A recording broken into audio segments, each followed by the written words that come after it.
Hello everyone, welcome to the my channel.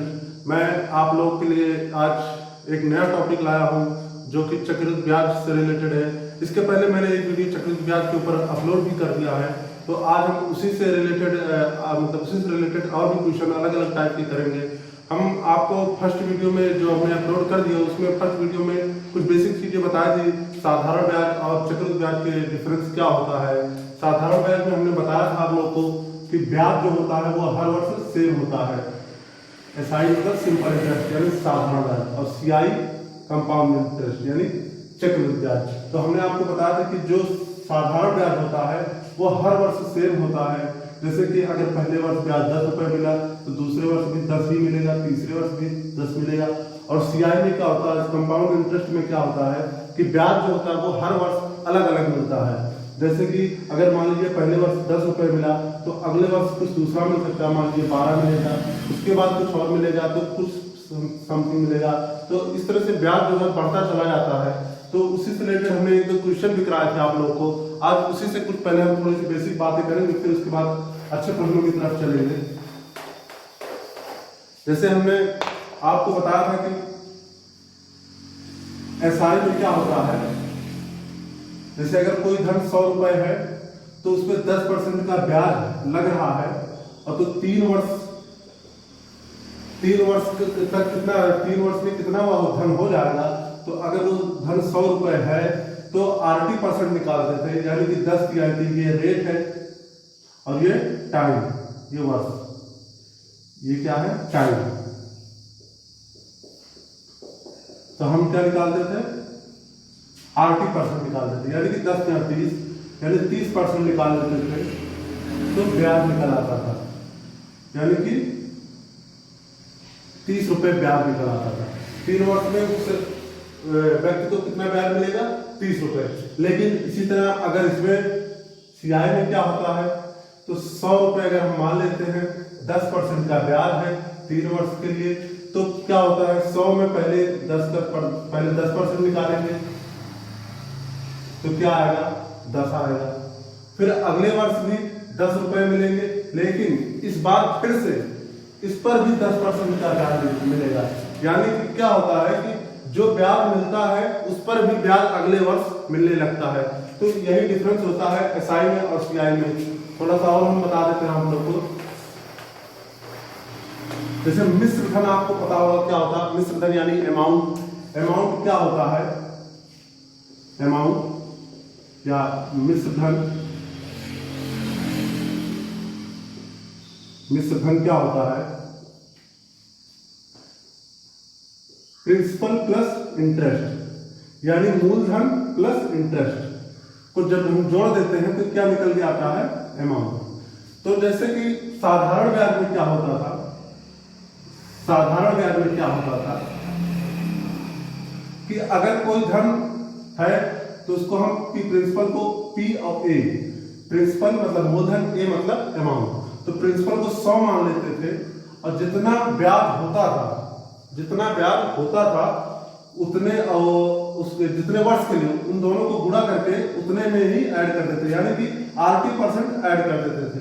जैसे 10% का ब्याज मिल रहा है, रेट है 10% रेट है, और टाइम क्या है 2 वर्ष। तो दोनों को क्या करते थे मल्टीप्लाई कर देते थे, यानी 10 गुना 20, 10 मल्टीप्लाई 2, 10 टू द 20। तो 100 में क्या कर देते थे ऐड कर देते थे, क्या हो जाता था 120। यानी कि अगर पहले वो धन 100 रुपए था तो 10% ब्याज के बाद 2 वर्षों में कितना हो जाएगा 120 रुपए। ये एसआई की कंडीशन है। लेकिन सीआई में क्या होता है, अगर ये पी है और ए है, तो अगर कोई धन 100 रुपए है तो अगर उसमें 10% का ब्याज मिल रहा है तो 1 वर्ष में वो 110 हो जाएगा, ठीक है। तो अगर इसको थोड़ा सा कैंसिल से यहाँ पे रेशियो होता तो ये 0 यहाँ से 0 कम कर सकते हैं, तो 10 और 11 होगा। फिर अगली बार अगले वर्ष में जो धन होगा वो फिर से अपने का 100% होता है, तो फिर से वही 10 और ये 11। तो दोनों का अगर हम मल्टीप्लाई कर दें तो यहाँ पे 100 आ गया और यहाँ पे 121। तो यहाँ पे फिर से वही निकल गया, मूलधन कितना था 100 और अब ब्याज कितना मिलने लगा, सॉरी मिश्र धन कितना हो गया 121, यानी कि ब्याज कितना मिला पहले 100 था, अब 121 हो गया, तो ब्याज कितना मिला 21 रुपए। और यहाँ पे ब्याज कितना मिल रहा था, पहले 100 था, अब क्या हो गया 120 यानी 20 रुपए। तो दोनों का अंतर क्या है, एक रुपए का अंतर है, मान सकते हैं। अगर ये 100 रुपए में है तो ब्याज दोनों में कितना अंतर है, 1 रुपए का, क्योंकि यहाँ पे 120 है और वहां पे 121 है। अब इसी से रिलेटेड हम कुछ क्वेश्चन कराएंगे आपको, बहुत अच्छे क्वेश्चन आएंगे, तो आपको समझ में आएगा। आप लोग सुन देख सकते हैं। अगले प्रश्न की तरफ चलते हैं। आइए हम लोग आसान से प्रश्न को करते हैं पहले, फिर उसके बाद अच्छे प्रश्न की तरफ भी चलते हैं। क्या दिया है कि 10,000 रुपए 10% वार्षिक दर पर 3 वर्ष के लिए दिए गए। अवधि के अंत में चक्रवृद्धि ब्याज के कितने रुपए प्राप्त होंगे। तो इस प्रश्न में मूलधन दिया है, रेट दिया है, टाइम दिया है, तो चक्रवृद्धि ब्याज कितना मिलेगा, तो वो उसको हम सॉल्व करते हैं। हमने आपको क्या बताया कि पी और ए, पी यहाँ पे क्या है, मूलधन है यानी प्रिंसिपल है, और ए क्या है, अमाउंट है यानी मिश्र धन। और ब्याज क्या होता है, ए माइनस पी, सॉरी हाँ, ब्याज जो होगा ए माइनस पी। तो हम अगर धन को 100 या 10 मानते हैं तो कितने परसेंट का ब्याज है, 10%, यानी 10 का 10% क्या होगा, 1। तो अब वो धन कितना हो जाएगा, 10 से 11। कितने वर्ष के लिए दिया था, 3 वर्ष के लिए। इसी तरह फिर अगले वर्ष 10, और अब यहाँ पे क्या हो गया 11। फिर अगले वर्ष में 3 वर्ष के लिए दिया है, तो 3 बार हम कर लेते हैं। अब इन सभी का मल्टीप्लाई कर देते हैं, इस वाले का इधर, इधर वाले का इधर मल्टीप्लाई करेंगे तो 10 गुणे 10 गुणे 10 क्या आएगा, 1000, और 11 गुणे 11 गुणे 11 क्या आएगा, 1331। आप इसको जब मल्टीप्लाई करेंगे तो ये आ जाएगा। ये क्या है, सीधे आप अगर आपको क्यूब, आप लोग ये काम 15 तक क्यूब याद कर लीजिए। क्यूब यानी कि घन, जैसे 1 की पावर 3 क्या होता है 1, 2 की पावर 3 क्या होता है 8, 3 की पावर 3 क्या होता है 27। तो आपको आसानी हो जाएगी। जैसे ये 11 का क्यूब लिखा था तो क्या होगा 1331। तो अब इसमें क्या पूछा है, ब्याज कितना होगा। आप पहले ये देखिए कि 1000 ये जो आया है मूलधन है, लेकिन प्रश्न में कितना दिया है मूलधन, 10,000 मूलधन दिया है। पहले हम यहाँ पे आई निकाल लेते हैं यानी इंटरेस्ट निकाल लेते हैं। चक्रवृद्धि ब्याज कितना हो जाएगा, चक्रवृद्धि ब्याज कितना हो जाएगा, ये मिश्र धन था और ये मूलधन था, तो क्या हो जाएगा 1331 माइनस 1000, तो क्या आ जाएगा 331। लेकिन ये 331 कब आया, जब मूलधन 1000 था और यहाँ पे कितना है 10,000। तो हम 1000 बराबर, क्योंकि दोनों मूलधन बराबर होंगे, तो 1000 बराबर 10,000। तो 1 बराबर क्या आ जाएगा, यहाँ से 1 0 2 0 3 0 यहाँ से कैंसिल हो गया, तो 1 बराबर क्या आ गया 10। तो 331 बराबर क्या आ जाएगा, क्योंकि हमें ब्याज निकालना था, ब्याज चक्रवृद्धि ब्याज के रूप कितने रुपए प्राप्त होंगे, तो ब्याज कितना आया 331 क्या आ गया 331 गुणे 10, यहाँ से ब्याज निकल के आपका आ जाएगा क्या 3,310 रुपए। तो उम्मीद करते हैं आपको ये समझ में आ गया होगा। हम इसको एक अलग मेथड से भी सॉल्व कर सकते हैं। अलग क्या हमने पहले ही बताया है आपको, क्या मेथड है वो, जैसे कि 10,000 रुपए है, 10,000 रुपए है, तो 3 वर्ष में बोल रहा है, तो सबसे पहले एक वर्ष में, पहले वर्ष में कितना 10% इसका निकालेंगे, 10% जब इसका निकालेंगे तो आएगा 1000। ये फर्स्ट वर्ष का है, पहले साल का है। दूसरे साल में क्या होगा, हमें फिर से 10% ब्याज मिलेगा, तो 1000 फिर से मिल जाएगा। लेकिन इस बार जो है, इसके पहले जितना भी ब्याज रहेगा उस पर भी 10% का ब्याज मिलेगा। इसके पहले जितना ब्याज रहेगा उस पर भी 10% का ब्याज मिलेगा। तो अगर इस पे हम 10% का ब्याज निकालेंगे तो क्या आएगा 100, यानी कि ये 100 यहाँ पे आ जाएगा। फिर अगले वर्ष क्या होगा, फिर से हमें 10,000 पर 10% तो मिलेगा ही, साथ में यहाँ पे जितना ये धन रहेगा टोटल, इस पर भी ब्याज मिलेगा। यानी ब्याज पर भी ब्याज मिलता है, वो जितने नीचे जाएगा उसके ऊपर वाला सब पे ब्याज मिलेगा।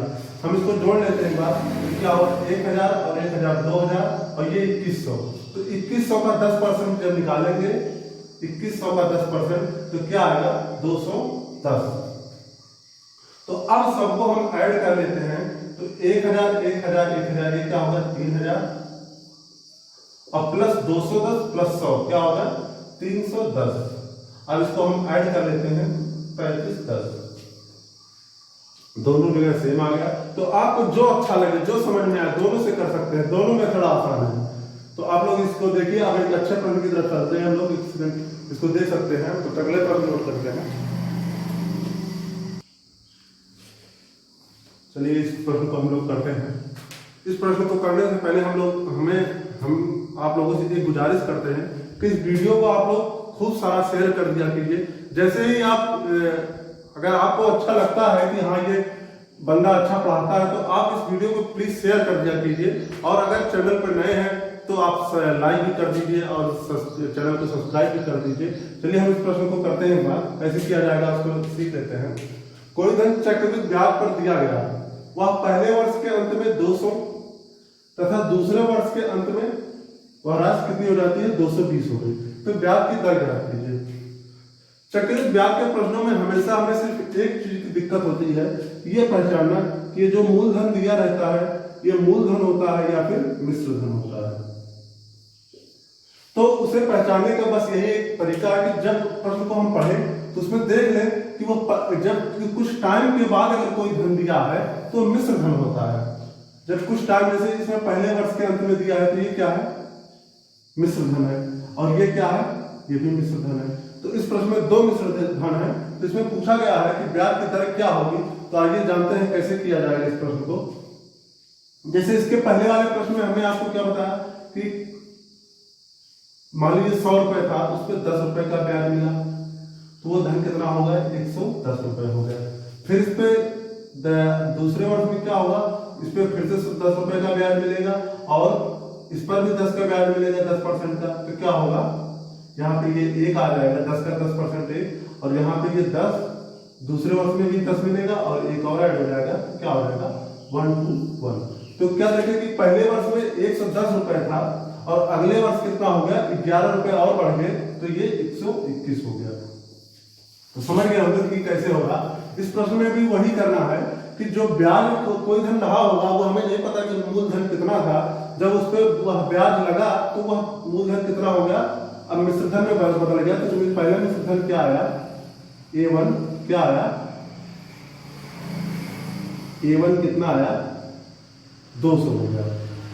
फिर अगले वर्ष में क्या होगा A2 यानी 220 रुपए हो गए।